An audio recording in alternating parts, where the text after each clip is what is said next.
looking for the absolute shortest, most practical shortcut to being truly well-informed about financial freedom. Then this is definitely for you. Right. Buckle up. We dove headfirst into this massive stack of sources, 10 of the world's best-selling books on wealth, to figure out what they all actually agree on. And the immediate takeaway, I mean, it was just undeniable. It really was. Success and wealth are not, products of luck. They're not reserved for a brilliant few. No, not at all. They are the direct, repeatable result of a specific shift in your mindset, some very strategic choices, and maybe most importantly, daily repetition. That's the key that ties this whole library of thought together. Exactly. And our mission in this deep dive is to cut through those thousands of pages of advice and just distill the essential universal roadmap for you. We're going straight to that fundamental shift required, right? The move from a scarcity mindset to a wealth mindset. That's it, from believing resources are limited and money is hard to embracing something entirely different. And the range of sources, it's pretty incredible. We have everything from foundational philosophy like Napoleon Hill and Wallace Wattles from, a century ago? All the way to modern tactical roadmaps from people like Ramit Sethi. And then you have the deep and honestly surprising research in The Millionaire Next Door. It's a huge field, but the core wisdom really does come together. And it comes together around three undeniable pillars. First, there's the internal game. That's your mindset, your belief system. Okay. Second is the tactical knowledge, understanding how assets and liabilities actually work. And third, the daily habits, the persistent kind of boring discipline you apply every day. And what all these books agree on is you can't really get to 2 or 3 without nailing number 1 first. You can't. Everything starts in the mind. Okay, so let's unpack that internal game first. If the journey really starts in the mind, where do people like Hill and Aker tell us we need to focus? Well, the starting point has to be Napoleon Hill's premise in Think and Grow Rich. He insists that success isn't an accident. It needs a crystal clear decision first. A prerequisite for everything else. It truly is. Hill says that successful people first decide exactly what they want, a burning, clear desire, then they apply faith, and only then do they take continuous action. And why is that initial decision so critical? Why can't you just say, I want more money? Because your subconscious mind just doesn't know what to do with that. It's too vague. Wealth has to be a specific goal, a number in an account, a certain monthly cash flow, a date you want to be free by. Right. Without that target, you have no navigation system. Exactly. Okay, so I see the need for clarity. But once you decide, you still have to actually believe it's possible. T. Harv Eker, in Secrets of the Millionaire Mind, he goes right at this. He does. He says the fundamental difference between a wealthy mindset and an average one is actively recognizing and crushing those limiting beliefs we all carry. Beliefs like what? Oh, the stuff we absorb as kids. Money is the root of all evil, or it's selfish to be rich, or maybe I'm just not smart enough to handle money. Until you dismantle those mental models, you'll just subconsciously sabotage your own success. Your financial thermostat will always reset itself back to what you were programmed to accept. But this is where some people get a little skeptical, right? Yeah. When we connect Hill and Eker to ideas in, say, Wattles' The Science of Getting Rich or The Secret, we get into the law of attraction. We do. How do we make that practical and not just wishful thinking? That is a critical question. And it's where synthesizing these sources gives you real clarity. They aren't talking about magic when they say wealth is attracted. What are they talking about then? They're describing the power of concentrated mental focus paired with purposeful action. Meaning? Meaning if your entire mental energy is focused on lack, on limitation, on debt, then every action you take is going to reinforce that scarcity. You won't even see the opportunities. You won't. You'll prioritize spending over saving. But if you apply positive, focused energy on that specific goal Hill talked about, your mind literally starts to find opportunities. Your creative energy goes up.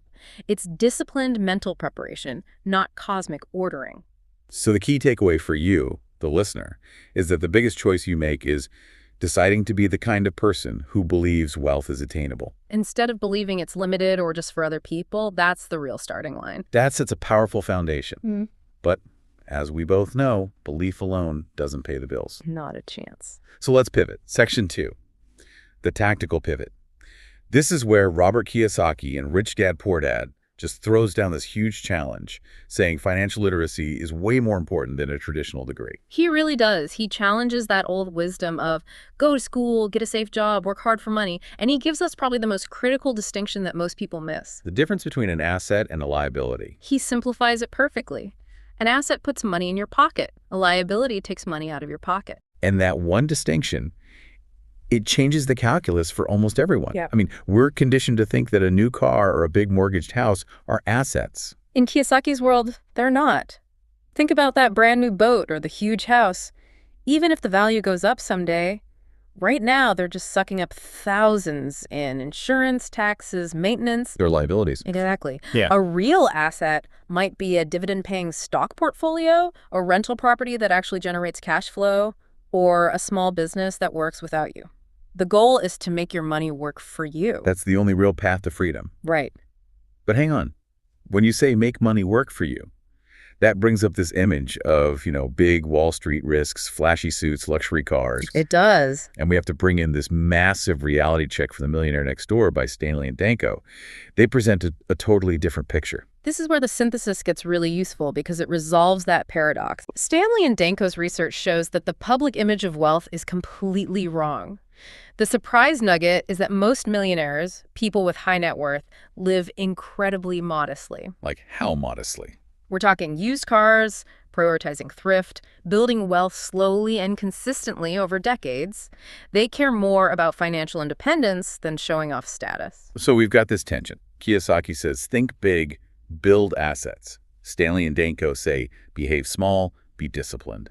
How do we square that for you? It's the essential paradox of long-term wealth. You have to adopt the mindset of a massive asset builder, always thinking about cash flow and opportunity, while adopting the behavior of a disciplined, prudent consumer. So think like a mogul, but act like a quiet saver. Pretty much. The real investor mindset isn't about massive, reckless risk, although, smart risk is essential, which they cover in books like Midas Touch.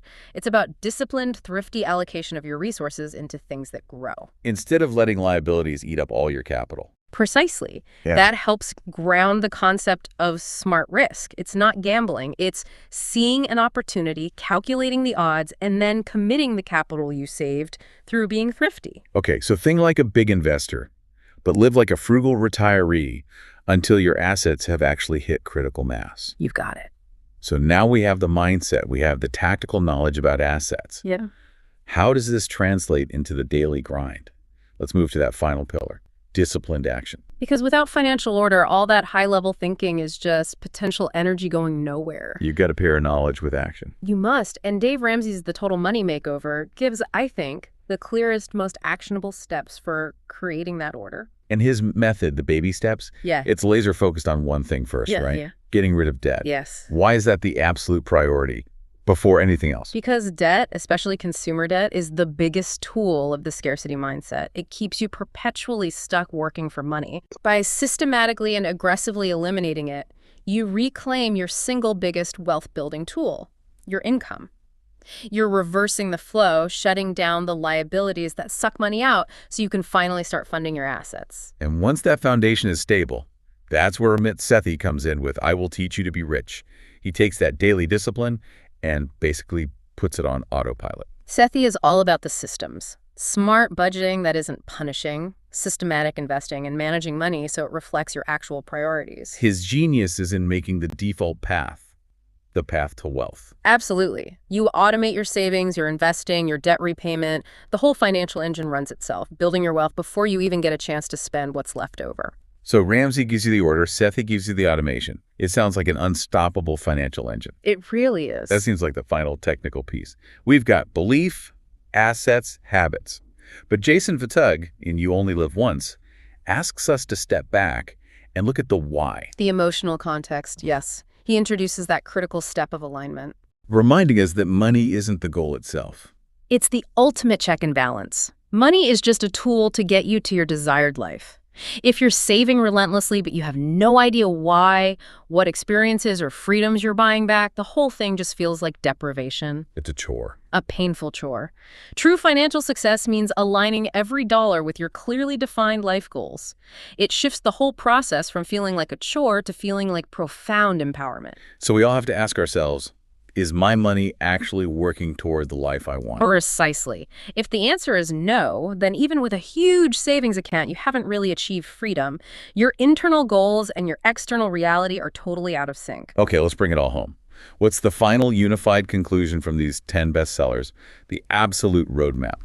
There is an absolute consensus, and it's structured right around those three pillars. The roadmap needs these things working together. First, the conscious mind. Clear goals, actively dismantling limiting beliefs, and intense focus. Okay, number one. Second, the engine of discipline. Eliminating debt, prioritizing saving, and systematically putting money into true income-generating assets. Got it. And third, aligned and continuous action. Consistent, smart decisions, the courage to take a calculated risk, and making sure every step moves you closer to your specific life goals. And what's really interesting here is that you don't have to be perfect to start. No, perfection is the enemy of progress. The synthesis really emphasizes that. It just requires incremental movement. Just be a little more aware, a little more disciplined, and a little more courageous every single day. That is the essential message. The path to real wealth starts right here, right now, with your decision to just implement awareness and discipline. An incredible deep dive. Thank you for guiding us through this mountain of source material. My pleasure. And as we wrap up, here's a final provocative thought for you to mull over.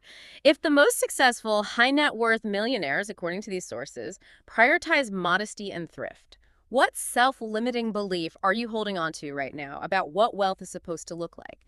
And how is that desire for external validation preventing you from taking the simple, disciplined, practical steps like thrift and debt elimination that you need to take today? Thank you for sharing your sources for this deep dive.